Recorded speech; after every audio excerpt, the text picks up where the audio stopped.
Great to see you. How's everyone going? Doing good. Thank you. How you doing? I'm doing great. We just had a killer show. Yeah, it was awesome. Awesome show. Top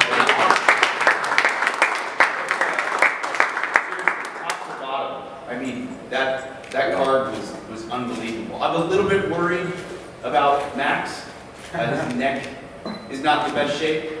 I had to calm him down quite a bit because he was so fired up. He's very prideful. But fortunately, things didn't get worse. But hopefully, he'll be okay. Hopefully, he'll be all right. Question?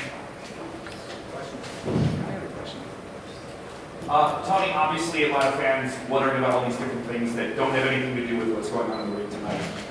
Jim Ross said this was going to be the greatest show that fans didn't expect under the circumstances. Seems like he got that. How did you feel at the end of the show, considering everything that happened going on earlier this week? It was a great show. I was really excited. I felt like it was going to be a strong show. To me, it was the biggest week in the history of the company for in-ring and content reasons. We just did the biggest show in pro wrestling history, which I kept saying to him is something really special. He was in the main event, the biggest show in the history of pro wrestling just 1 week ago. They sold more tickets for the show last week. I'm so proud of the wrestlers and the staff and the fans and everyone in AEW because that's something nobody's ever going to be able to take away from AEW to be in the history books forever.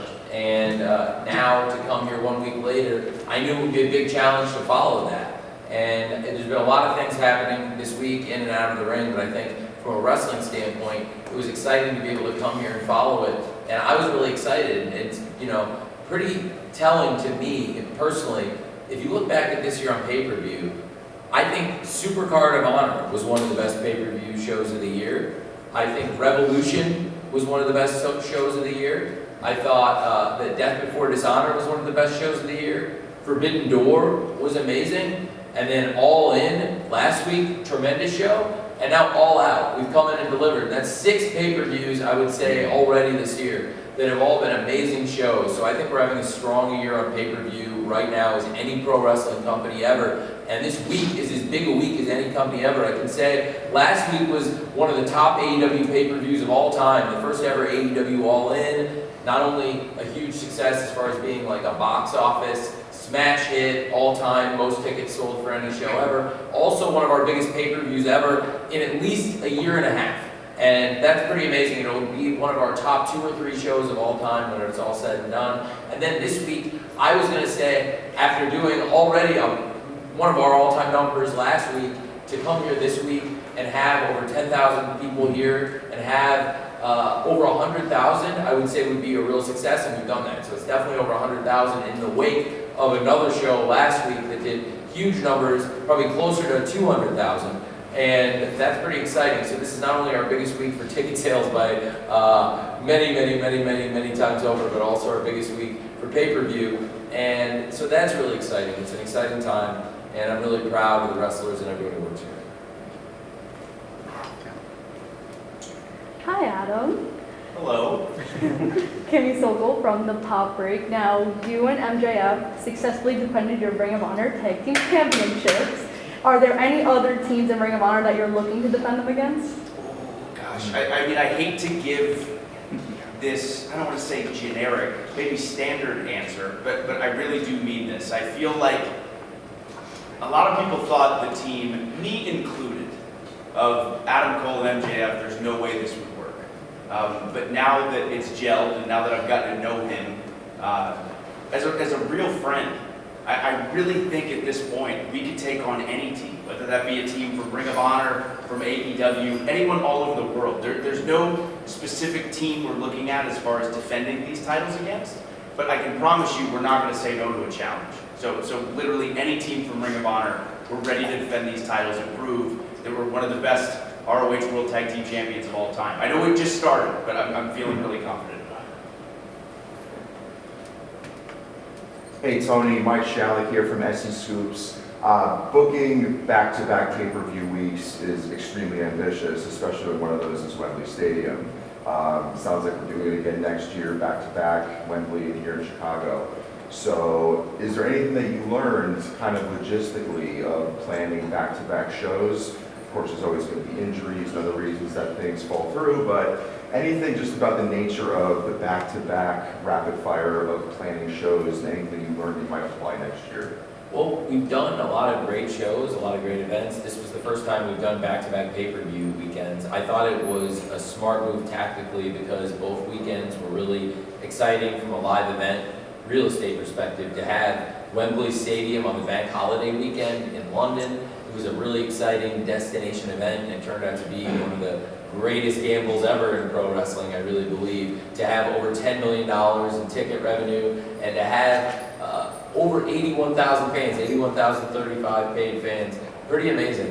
And it's going to go down in history as one of the greatest moves ever. And then aggressive to keep All Out here, but I really believe in what we have here. It's a great Labor Day tradition. There's a lot of people that have been going to the show every year, and I think it's something really special. So that's part of why I wanted to do it. And I think when you have shows that have this kind of rabid fan base, this kind of crowd excitement, like we had at All Out tonight, and of course like we had last week with record crowd in London, last week for All In, I think it makes sense, and people were really attracted to the shows. I also, it's funny because like I think a lot of what is online discourse nowadays, like, you know, it's very different than when I grew up, because there's a very granular week-to-week analysis of what happens in pro wrestling, like extremely granular. A lot of things are meant for building up story, and a lot of things you see in pro wrestling, at times they can be to build something for the future you wouldn't know is coming. At times they're things that are the thing that you just want to see, you've been building to, and it's the big payoff. Sometimes it's on pay-per-view, sometimes it's on TV for those big moments.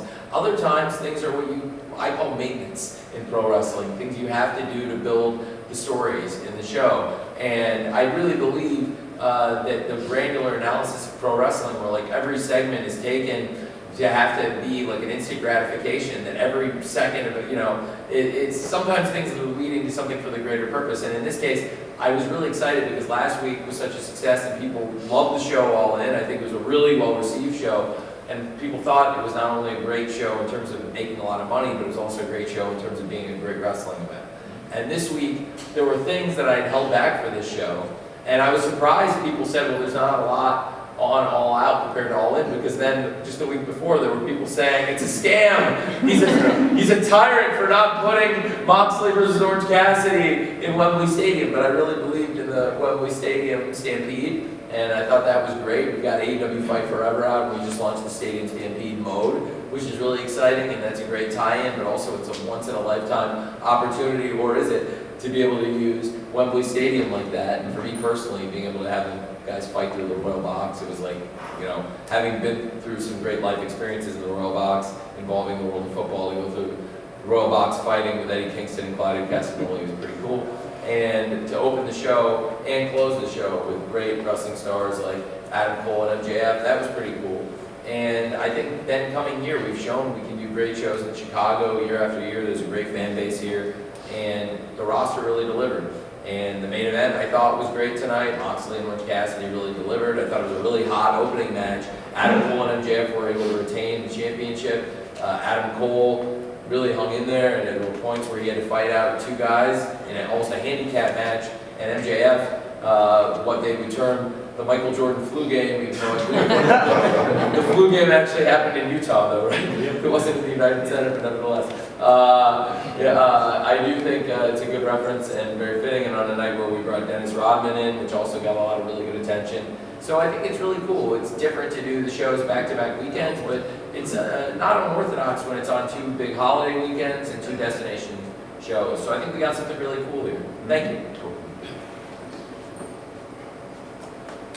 Hey guys, Ricky Ucino, SB Nation, CageSideSeat.com. Adam, both you and MJF, throughout the majority of your career, I would say you guys are used to getting cheered a lot.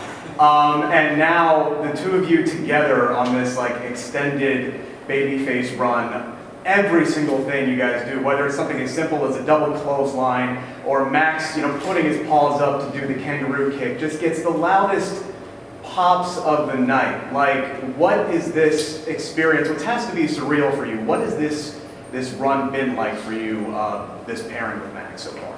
Yeah, so truth be told, it's been bizarre in the best way possible. I was hoping that Because even before I came to AEW, I know a lot of people had talked about the idea of Adam Cole versus MJF would be a really cool thing to see. And I was hoping people were going to be excited at the idea of us facing each other. And then obviously we're randomly thrown together as a team by chance. And never in a million years did I think everyone would not only be that excited about it, but stay that excited about it. I don't think he expected it, I didn't expect it, but the fans certainly made their voice heard when it came to that. I think maybe initially it started with the excitement aside from them being very invested, and I think both of our characters, but the idea as well of this is such an odd pairing, and who knows how genuine this is, or who knows how long it's going to last. And then as the friendship has continued to grow, and us as a team has continued to grow, the fact that everyone's grasped on to us as a team has been absolutely unbelievable. It's the most fun I've had in my entire 15-year career, and I'm just glad the fans are having as much fun as we are, because it is an absolute blast. I'm loving it right now. I expected it would be very, very well received. I had a very, very, very good feeling about it. And sometimes you have those good feelings and sometimes they pay off, but I do think everything he just said is completely true, that this is one of those pairings that has really been magical, and the thing that's really made it the most special is the way the fans have connected with the two of you and the way you two have connected with each other. The chemistry is real, and sometimes, things backstage in pro wrestling really connect, I think, on TV, and the fact that you two really have bonded so much and become so close here and like backstage, when we're backstage, I think it shows on the TV show, and it's really made for some of the most compelling TV. The connection you guys have is real, and the connection you both have with the fans is special, and it's called synergy when the pair is greater than the sum of its parts, because you're two of the top stars in wrestling, and somehow when you go out there together, it's like corporate synergy, it's worth even more, and it's freaking great. Thank you so much, Adam. A few more for Cole. Hey, Dominic Angel inside the ropes. I wanted to ask about MJF.